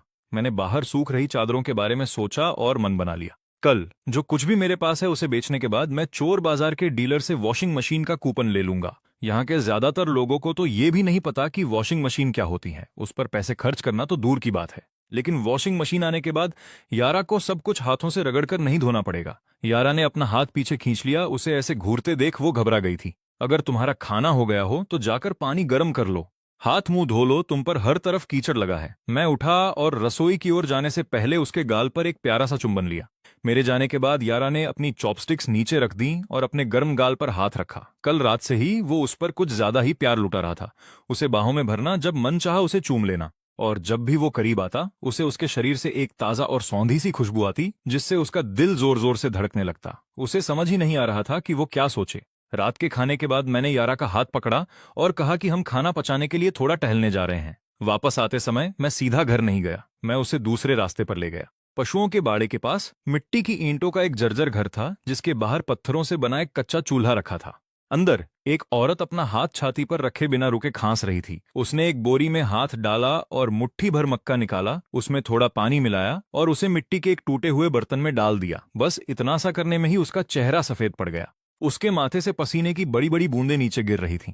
मैं अब भी भारी मन से ये सब देख ही रहा था कि तभी पास ही से अधब के बालों वाला एक आदमी बड़े कदमों से वहां आया। उसने माथे पर शिकन लिए उसके हाथ से करछुल छीन ली और उसे अंदर जाकर आराम करने को कहा और खुद चूल्हा संभालने लगा। उस औरत ने उसकी ओर देखा। उसने आधी रोटी उसकी ओर बढ़ाई। आज का दिन अच्छा रहा। एक पूरी रोटी के बदले काम किया। मैंने आधी खा ली और बाकी तुम्हारे लिए बचा ली, खा लो। ठीक होने के लिए तुम्हें खाने की जरूरत है, तुम तो पहले ही खा चुके हो। उस आदमी ने बिना रुके जवाब दिया। उसने बर्तन में मुट्ठी भर चावल डाले, नीचे बैठा और आग जलाने लगा। तुम पहले ही खा चुके हो। उस औरत ने अपने कमजोर शरीर के बारे में सोचा और रोटी वापस उसकी ओर बढ़ा दी। मुझे भूख नहीं है, तुम इसे खा लो। मैं पूरे दिन लेटी रही हूं, मुझे बस कुछ गर्म पीने को चाहिए। उसने ऊपर देखे बिना आंख सुलझाई। जो मैं दे रहा हूं उसे खा लो, खाली पेट तुम ठीक नहीं हो सकती। उसने अपना सिर झुकाए रखा। उसकी आंखें जल रही थीं। उसने ये सब लाने के लिए पूरा दिन बिना कुछ खाए बिताया था, और अब कल क्या होगा ये एक ऐसा सवाल था जिसका उसके पास कोई जवाब नहीं था। चावल के वो दाने जो उसे पड़ोसियों से मांगने पड़े थे, उसे उस बीमार औरत के लिए दुख था, और उस औरत को अपने पति के संघर्ष और लाचारी पर तरस आ रहा था। उसने उसका हाथ थामा। इतना मत सोचो, बस आराम करो, मैं कल तुम्हारे लिए दवा ढूंढ लूंगा, मैं तुम्हें ठीक कर दूंगा। मैं ये सब देख रहा था और मेरे सीने में कुछ खिंचाव सा महसूस हुआ। वापस जाते समय यारा ने मुझसे उनके बारे में पूछा। मैं खामोश हो गया। मैं क्या कहता? सच तो यह है कि मैं उसे व्यक्तिगत रूप से नहीं जानता। लेकिन अपनी पिछली जिंदगी में मैंने उसे टेलीविजन पर देखा था। उस आदमी ने दशकों की मेहनत से एक बड़ा व्यापार खड़ा किया था। जब वो मरा तो उसने अपनी आखिरी कौड़ी तक दान कर दी और अपनी पत्नी के नाम पर एक मेडिकल चैरिटी ट्रस्ट बनाया। उसकी जिंदगी का एक ही मलाल था कि वो उसे बचा नहीं सका। उसे अपनी आंखों के सामने बीमारी से मरते हुए देखा। पुरानी यादों को जोड़ते हुए मुझे लगा कि जिस बीमारी ने उसकी जान ली वो शायद वही थी जो उसे अभी थी। लेकिन मुझे लगता है कि नोरा की बीमारी की मुख्य वजह कुपोषण और उस पशुबाड़े की ठंड थी, जहां खाने को सिर्फ पतला दलिया मिलता था। ऐसे हालात में एक छोटी सी बीमारी भी जानलेवा बन जाती है। मेरी योजना यह है कि यारा अपनी हाई स्कूल की शिक्षा के साथ उनके लिए दवा, खाना और पैसे लेकर जाए, ताकि इस आदमी की मदद हो सके जो एक दिन बहुत बड़ा इंसान बनेगा। कम से कम वो कॉलेज प्रवेश परीक्षा से पहले उसे पढ़ा तो सकती है। मन में यह सब तय करने के बाद अगली सुबह आसमान में उजाला होने से पहले ही मेरी आंखें खुल गईं। मैं बिना कोई शोर किए बिस्तर से उठा, पालने के पास गया और सावधानी से मिमी को उठाकर धीरे से यारा के पास सुला दिया और उसे कंबल से अच्छी तरह ढंक दिया। मैंने यारा के लिए नाश्ता बनाया, फिर दरवाजा बंद करके बाहर निकल गया। आज बाजार का दिन है। इतनी सुबह भी सड़क पर लोग चल रहे हैं। ऐसे समय में गांव में एक साधारण साइकिल होना भी बहुत बड़ी विलासिता मानी जाती है। अगर किसी परिवार के पास साइकिल है तो इसका मतलब है कि वे अमीर हैं, इसलिए ज्यादातर लोग पैदल ही चलते हैं। मैं अपनी पिछली जिंदगी की यादों के सहारे बिना किसी परेशानी के जड़ी बूटियों की सबसे बड़ी दुकान पर पहुंच गया। काउंटर के पीछे बैठे उस अधेड़ उम्र के आदमी ने मुझे गौर से देखा और फिर उस जंगली डेंड्रोबियम को उठाकर बारीकी से उसकी जांच करने लगा। उसे अपने हाथों में उलट पुलट कर देखने लगा। ये पुराना और असली जंगली डेंड्रोबियम है। इसकी एक एक जड़ सलामत है। वो अपनी हैरानी छुपा नहीं पाया। उसने बड़ी सावधानी से उसे काउंटर पर रखा और मेरी परख करते हुए पूछा, इसके कितने पैसे लोगे? मैंने वो सुना और एक सेकंड भी बर्बाद नहीं किया। मैंने अपनी कीमत बता दी। मैं जानता था कि वो मोल भाव जरूर करेगा, और हुआ भी यही। जैसे ही मैंने कीमत बताई उसने मुझे अलग ही नजर से देखा। इसे धोखा देना आसान नहीं है। उसने मेरी टोकरी की तरफ देखा और मुझे पीछे के आंगन में आने का इशारा किया। हम लगभग 1 घंटे तक मोल भाव करते रहे, जब तक कि आखिरकार मैंने उसे जंगली डेंड्रोबियम, जंगली फॉक्स टी की जड़ और हिरण के सींग का हिस्सा नहीं बेच दिया। मैं संतुष्ट होकर बाहर निकला। मेरी जेब में 500 युआन भरे थे। पैसों की गर्मी लेकर मैं सरकारी दुकान पर पहुंचा। मुझे वॉशिंग मशीन चाहिए थी। मैंने पूछा और क्लर्क ने मुझे ऐसे देखा जैसे मैं पागल हो गया हूं। मैंने अपना माथा पीट लिया। सही कहा, वॉशिंग मशीन तो हैं, पर वे होटलों और दफ्तरों के लिए हैं, घरों के लिए नहीं। चीन की पहली घरेलू वॉशिंग मशीन तो अभी बनी भी नहीं है। वो तो 1978 में बनेगी। लेकिन मुझे उससे भी बेहतर चीज मिल गई, 9 इंच के black and white TV set का कूपन। मैंने बिना सोचे समझे उसे ले लिया। फिर तेल, मीट और आटे के राशन के कूपन खरीदे। चोर बाजार के डीलर ने एक बड़े ग्राहक को देखा और वो खुश हो गया। जब उसने सुना कि मुझे टीवी की डिलीवरी आज ही चाहिए तो उसने ट्रैक्टर वाले को ढूंढा ताकि 2 युआन में सारा सामान गांव पहुंचाया जा सके। उसकी बात पूरी होने से पहले ही मैंने हाँ कह दी। फिर मैं सरकारी दुकान पर वापस गया और यारा के लिए एक लाल ऊनी स्वेटर, एक जोड़ी पैंट और चमड़े के जूते लिए। वे कपड़े जो आजकल चलन में हैं। फिर मिमी के लिए नए कपड़ों के कई जोड़े और फिर कुछ नए लिहाफ। जो कुछ भी मैं सोच सकता था मैंने खरीदा। जब तक काम पूरा हुआ, ट्रैक्टर का पिछला हिस्सा आधा भर चुका था। ड्राइवर सारा सामान देखकर मुंह फाड़े देखता रह गया। उसे समझ ही नहीं आया कि इस फटेहाल कपड़े पहने लड़के के पास इतने पैसे कहां से आए।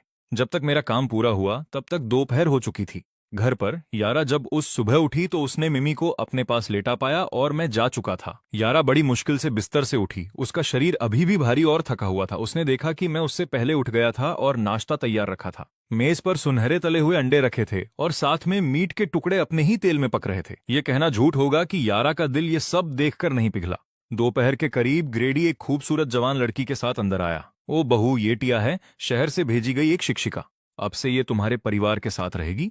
अपने मर्द को बता देना और इसके लिए एक कमरे का इंतजार कर देना।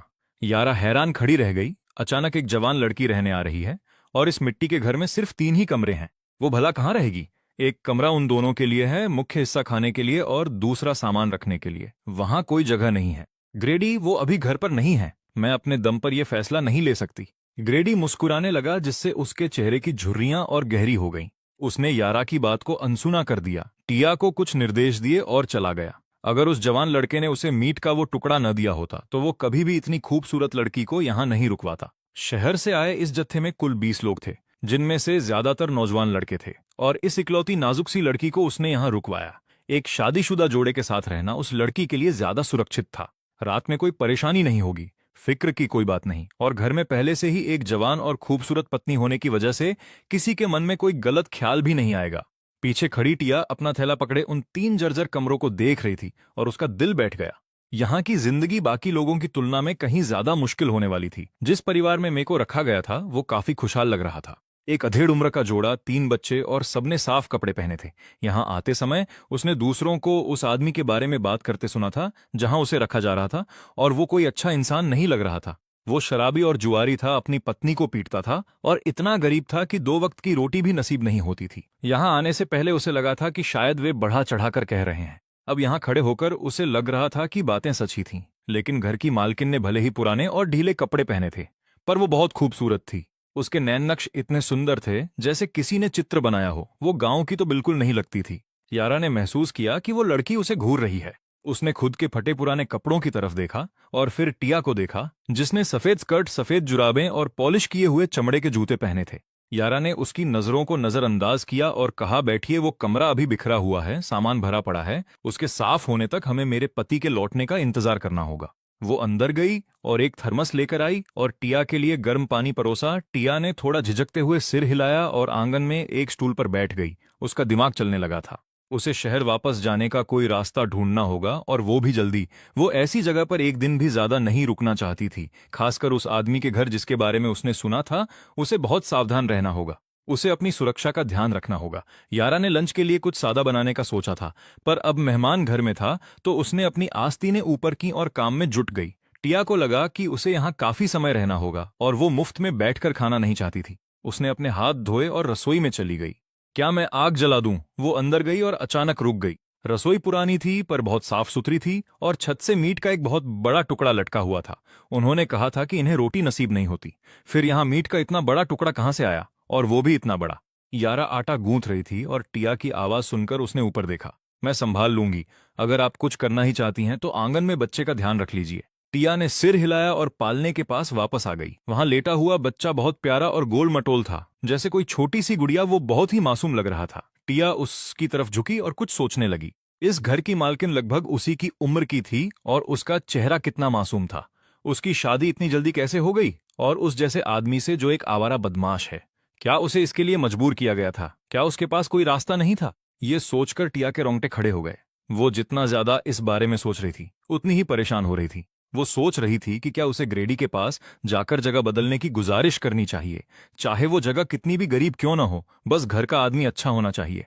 रसोई में यारा खाने में व्यस्त थी। उसे अंदाजा भी नहीं था कि बाहर खड़ी लड़की के दिमाग में क्या चल रहा है। जल्द ही चूल्हे से नूडल्स का एक गर्म कटोरा तैयार होकर निकला। यारा उसे बाहर ले आई। आइए खाइए, नूडल्स तैयार हैं। टिया ख्यालों से बाहर आई। उसकी नजरें कटोरे पर टिकी थीं। तरी के ऊपर तेल की एक परत तैर रही थी। वो ठिठकी, फिर जल्दी से बोली, मैं टिया हूं, बस टिया कहिए। यारा ने बस सिर हिलाया और बात खत्म की। शाम के करीब 4 बजे गांव में एक ट्रैक्टर की आवाज गूंजी और वो हमारे फाटक के ठीक सामने आकर रुका, जहां मैंने ड्राइवर को आने को कहा था। यारा आंगन में मक्का छील रही थी जब उसने बाहर शोर सुना और तुरंत काम छोड़ दिया। वो उठी और फाटक तक गई और उसने मुझे ट्रैक्टर से उतरते हुए देखा। उसे कुछ समझ नहीं आ रहा था। वो ट्रैक्टर पर घर क्यों आ रहा है? इससे पहले कि वो कुछ कह पाती, ड्राइवर अंदर से चिल्लाया, ओए छोरे, क्या तेरे पास ये सब रखने की जगह है? फिर वो ट्रैक्टर के पीछे आया और टीवी सेट को बड़ी सावधानी से किनारे तक लाया। उसे डर था कि कहीं वो खराब न हो जाए। मैं फुर्ती से ऊपर चढ़ा और उसे खुद नीचे उतारा। मैं ड्राइवर को देखकर मुस्कुराया। हमारे पास काफी जगह है। देखते ही देखते यारा सन्न रह गई। क्या तुमने ये सब खरीदा है? उसकी आवाज में हैरानी भरी थी। इतना सारा सामान और ऊपर से ये टीवी सेट, इसमें कितने पैसे और कितने राशन के कूपन लगे होंगे? मैंने उसका मासूम चेहरा और फटी हुई आंखें देखीं और उसके चेहरे को अपने हाथों में लिया। मैं जानता हूं कि वो पैसों को लेकर फिक्रमंद है, पर सच कहूं तो ये मेरे लिए कोई बड़ी बात नहीं है। मैं बस यही चाहता हूं कि यारा अब से एक अच्छी जिंदगी जिए और उसे कभी कोई दुख न हो। मैंने उसके कान के पास झुककर धीरे से कहा, मैं सब बाद में समझा दूंगा। अभी के लिए पीछे हट जाओ। मैं नहीं चाहता कि सामान उतारते समय तुम्हें कोई चोट लगे। यारा ने वही किया जो मैंने कहा। वो एक तरफ खड़ी हो गई और ट्रैक्टर से एक एक करके उतरते सामान के ढेर को देखती रही। उसे बहुत पछतावा हुआ। अगर उसे पता होता तो वो मिमी को लेकर मेरे साथ आती। इस सब में कितने पैसे लगे होंगे? क्या उसे पता भी है कि पैसे कैसे खर्च किए जाते हैं? इस बीच टिया कोने में खड़ी मिमी को गोद में लिए देख रही थी। उसकी नजरें उस लंबे और चौड़े कंधों वाले नौजवान पर टिकी थीं। क्या यही गांव का वो आवारा लड़का है? उसने सोचा था कि वो बदसूरत और खूंखार होगा, कोई ऐसा जिससे नजरें चुराने का मन करे। उसने कभी नहीं सोचा था कि उसका चेहरा इतना प्रभावशाली और सुंदर होगा। उसने अपनी पूरी जिंदगी में इतना खूबसूरत मर्द कभी नहीं देखा था। उसका दिल जोर जोर से धड़कने लगा और तभी टिया को समझ आया कि यारा जैसी औरत की शादी इतनी कम उम्र में क्यों हो गई थी। ये आदमी पर्दे पर दिखने वाले किसी भी अभिनेता से कहीं ज्यादा सुंदर है। जब सारा सामान उतर गया तो मैंने अपनी जेब से 2 युआन निकाले और ड्राइवर को दे दिए। उसने पैसे लिए, हाथ हिलाया और चला गया। मैं सामान उठाकर आंगन में ले जाने लगा। यारा ने मदद करने की कोशिश की, पर मैंने मना कर दिया। मैंने उसे बैठने और आराम करने को कहा। मैं काम में इतना मगन था कि मैंने आंगन में खड़े उस अजनबी पर ध्यान भी नहीं दिया। बून, जिसे शायद कुछ खबर मिल गई थी, जल्दी जल्दी वहां आया और दरवाजे के बाहर सामान का ढेर लगा देख ठिठक गया। वो बस देखता ही रह गया कि उसके इस कामचोर भाई के पास इतना सारा सामान खरीदने के पैसे कहां से आए। वो पूरी तरह कंगाल था। उस घर में बेचने लायक कुछ भी नहीं था। क्या उसने बच्चा तो नहीं बेच दिया? ये ख्याल आते ही बून दौड़कर वहां पहुंचा। जब उसने मिमी को टिया की गोद में सुरक्षित देखा, तब जाकर उसकी जान में जान आई। बून ने एक शब्द भी नहीं कहा। उसने बस अपना सिर झुकाया और सामान अंदर ले जाने में मदद करने लगा। वो उस भारी धातु के बक्से को घूर रहा था, जिसे प्लग में लगाते ही तस्वीरें और आवाजें आने लगीं। स्क्रीन पर बहुत सारे बिंदु नाच रहे थे। बक्से के अंदर एक शोर शराबे वाली दुनिया थी, जैसे कोई फिल्म चल रही हो। उसने उसके चक्कर लगाए। उसका मन उसे छूने का कर रहा था, पर उसने खुद को रोक लिया। लोग कहते हैं कि इसकी कीमत कई सौ युआन होती है। शहर के लोग इसे ही टेलीविजन सेट कहते होंगे। उसने कभी नहीं सोचा था कि उसका भाई सच में इसे घर लेकर आएगा। पूरे गांव में ये इकलौता टीवी था। जब सारा सामान रखा गया तो बून मुझे फाटक की तरफ ले गया और सीधे पूछा, तेरे पास इतने पैसे कहां से आए? मैंने उसे शांति से बताया कि मैं शिकार कर रहा हूं और चोर बाजार में मांस बेच रहा हूं। मैंने जंगली डेंड्रोबियम के बारे में उसे कुछ नहीं बताया। इसलिए नहीं कि मुझे बून पर भरोसा नहीं था, बल्कि इसलिए क्योंकि वो सीधी चट्टानों पर उगता है और उसे बताने से उसका कोई फायदा नहीं होता। अगर यह बात बाहर गई तो मेरे हाथ से यह जरिया पूरी तरह निकल जाएगा। बसंत में मैं भाई और बून को पहाड़ ले जाकर सब सिखा दूंगा। उसके बाद वे खुद संभाल लेंगे। बून मुझे खेती की सलाह देने वाला था, पर मुझे देख रुक गया। उसे मेरी आंखों में एक अनजानी गहराई दिखी। उसे लगा मैं कोई और हूं। बड़ा भाई होकर भी वह मुझे पहचान नहीं पाया। मैंने उसे घर बनाने की बात बताई और मदद मांगी। मैं उसे रोज का 1 युआन दूंगा। बून सिगरेट का एक लंबा कश खींचता है। पागल मत बनो, मैं मुफ्त में करूंगा। घर में बहुत पैसा लगता है। बून, पैसे की फिक्र मत करो, अपनों में भी हिसाब साफ होना चाहिए। अच्छे मजदूर और सामान ढूंढो, ठंड से पहले घर जाना है। उसे लगा मैं पुराने कमरों की ही मरम्मत करूंगा। वह नहीं जानता कि मैं 2 मंजिला घर बनाना चाहता हूं। बून को जिम्मेदारी देने की एक ही वजह है, मेरे पास समय कम है। ठंड से पहले सारी जड़ी बूटियां लानी है। कुछ और मिल जाए तो और भी अच्छा। अगर हिरण मिल जाए तो बड़ी कमाई होगी। अभी दिन चढ़ा ही था, इसलिए हम ग्रेडी से मिलने निकल पड़े। तब ईंटों के लिए भी परमिट चाहिए था। मुखिया होने के नाते ग्रेडी ही सबसे ताकतवर था। मैंने उसे सिगरेट और कुछ पैसे दे दिए। परमिट मिल गया। हम सीधे ईंट भट्टे गए और ऑर्डर दे दिया। बून हिसाब लगाने लगा। इतनी ईंटें क्यों? दीवारें कितनी मोटी होंगी? मैंने कहा 2 मंजिल। बून ने मुझे 10-10 के नोट देते देखा। उसकी आंखें फटी की फटी रह गईं। बून सहम गया। मैंने कहा बाकी पैसे ईंटें आने पर दूंगा। बून हैरान था। 10 के नोट जेब में ऐसे पड़े थे जैसे रद्दी कागज हों। बून को लगा उसका जुआरी भाई अब एक रसूखदार इंसान बन गया है। वह भट्टे के मालिक से भी रोबीला लग रहा था। नीली जैकेट में लोग उसे अफसर का बेटा समझेंगे। गर्दन के तिल और हाथ के निशान न होते तो बून मानता ही नहीं कि यह उसका भाई है। घर लौटते वक्त बून का सिर चकरा रहा था तो वह उसका भाई ही, पर कुछ अजीब था। घर के पास मैंने जेब से 50 युआन निकाले और उसे दे दिए। बून, लकड़ी के अलावा सब तुम्हें ही संभालना है। बून हिचकिचाते हुए हाथ बढ़ाता है। वह हाथ पहुंचकर पैसे लेता है और हिफाजत से जेब में रख लेता है। तुम मुझ पर भरोसा रख सकते हो। मैं सब ठीक और सही तरीके से करूंगा। मैं सिर हिलाता हूं। मुझे उस पर यकीन था। अगर बून और डेला न होते तो मेरे जुल्मों के बाद शायद मीमी पैदा ही न होती। घर पहुंचकर यारा सामान देखने लगी। उसने अलमारी से कपड़ा निकाला और टीवी को ढंग दिया ताकि उस पर धूल न पड़े। उसे लगा यह बेकार है। बिजली और एंटीना की दिक्कत के बाद भी मुझे खुश देखकर वह चुप रही। तभी उसे एहसास हुआ कि मैं फिर से उनके लिए सामान लाया हूं। स्वेटर, जूते और मीमी के लिए नए कपड़े। पिछला जैकेट तो उसने अभी पहना भी नहीं था। अब तो कपड़ों का ढेर लग गया था। यह देख यारा को अंदर से बहुत खुशी हुई। उसने नरम रजाई उठाई और संदूक में रखने लगी। उसकी आंखों में आंसू आ गए। यह रजाई उसकी शादी वाली रजाई से भी अच्छी थी। उसने देखा कि मैंने खुद के लिए कुछ नहीं लिया, जबकि मेरे कपड़े फटे थे। उसके जूतों में छेद थे। टिया मीमी को पकड़े नए कपड़ों को ललचाई नजरों से देख रही थी। वह वी नेक स्वेटर बहुत मशहूर था। वह खुद भी वैसा स्वेटर चाहती थी, पर घर वालों ने पैसे नहीं दिए। अब वह उसके सामने था। टिया ईर्ष्या से जल रही थी। यारा का पति किसी पेंटिंग जैसा रोबीला लग रहा था। वह उस पर दिल खोलकर खर्च कर रहा था। सामान उतारते वक्त उसने यारा को हाथ तक नहीं लगाने दिया। गांव वाले इसे निकम्मा कैसे कह सकते हैं? बिल्कुल बकवास। मैंने देखा कि एक अनजान लड़की मीमी को गोद में लिए खड़ी है। तुम्हारी दोस्त? टिया ने तुरंत सिर झुका लिया।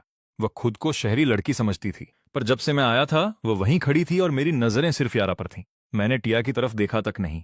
यारा सामान समेटने में इतनी मशगूल थी कि उसे भूल ही गई थी कि घर में कोई और भी है। लड़की शांत थी और यारा काम में व्यस्त। यारा ने उससे मीमी को लिया और मुझसे कहा, ग्रेडी इसे यहाँ लेकर आए हैं, यह हमारे यहाँ रहेगी, क्या हम इसे कमरा दे दें? वह खुद फैसला नहीं ले पा रही थी। मालकिन होने के बावजूद वह गलत फैसला लेने से डर रही थी। किसी के रहने की बात सुनकर मैं सोच में पड़ गया। मैं नहीं चाहता था कि कोई बाहरी हमारी जिंदगी में आए, पर यारा की उम्मीद भरी नजरें देखकर मैं मना नहीं कर पाया। उसे बुरा न लगे इसलिए मैं चुप रहा। मैं यारा को अंदर ले गया और अपनी जैकेट से जड़ी बूटी बेचने वाले पैसे निकाले। मैंने उसे पैसे दिए और मीमी को खिलाते हुए नया घर बनाने की बात बताई। यारा नोटों को हैरानी से देखने लगी। इतना सामान खरीदने के बाद भी इतने पैसे बच गए? 2 जड़ी बूटियां और हिरण की खाल बेचकर उसे इतने सारे पैसे मिले थे। घर बनाने की बात पर उसने पैसे छिपा दिए और फिर खामोश हो गई। अगर घर न बनाए तो ये पैसे सालों तक चल सकते थे, पर अगर वे घर बनाने लगे तो सब खत्म हो जाएगा। वे कर्ज में डूब जाएंगे और वह अपने भाई से और मदद नहीं मांग सकती थी। मैं उसके चेहरे की परेशानी साफ पढ़ पा रहा था। मैंने उसके गाल को चूम कर कहा, पैसों की चिंता मत करो, वह मेरा काम है, तुम बस आराम करो। यह सुनकर यारा का चेहरा शर्म से लाल हो गया। उसने धीरे से कहा, क्या कर रहे हो, बाहर कोई है, तुम्हें शर्म नहीं आती? मैं बस मुस्कुराया। वह नहीं जानती मैंने दुनिया में क्या क्या देखा है, कैसी शर्म। मैंने झुककर उसके गुलाबी होठों को हल्के से चूमा। उसका शर्माता चेहरा देख मेरा दिल पिघल गया। वह अभी भी कितनी मासूम है। खैर, मैं फिर काम की बात पर आया। बून कल सामान मंगवाएगा, अगर उसे पैसे चाहिए हों तो दे देना। यारा अभी भी कुछ परेशान थी। पड़ोसियों की बातें सुनकर उसे बून को लेकर कुछ शक हो रहा था। मैंने उसकी परेशानी देख ली, क्या बात है, पर यारा ने मना कर दिया और कुछ नहीं बोली। टिया बाहर खड़ी सब सुन रही थी और शर्म से लाल हो गई थी। वह आंगन में आ गई। अब उसे यहां से जाने की कोई जल्दी नहीं थी। यह आदमी वैसा नहीं था जैसा लोग कहते थे। टिया ने देखा कि वह बच्ची को कितने प्यार से संभाले हुए था। सब कुछ घर और यारा के लिए ही था, अपने लिए कुछ नहीं लिया। आंगन में मीमी मेरी बाहों में सो चुकी थी। मैंने उसे बिस्तर पर लिटाया और कंबल ओढ़ा दिया। यारा ने टिया से माफी मांगी कि अभी कमरा पूरी तरह साफ नहीं हुआ है। यारा का चेहरा अभी भी लाल था। टिया यह देख फिर से शर्मा गई और अपनी नजरें फेर ली। कोई बात नहीं, मैं आपकी शुक्रगुजार हूं। मैंने मीमी का पालना उठाया। यारा मुस्कुराई और कमरा साफ करने चली गई। यारा के कहने पर मैंने अपनी बनियान पहन ली। पतले कपड़े से मेरे मजबूत बाजू साफ दिख रहे थे।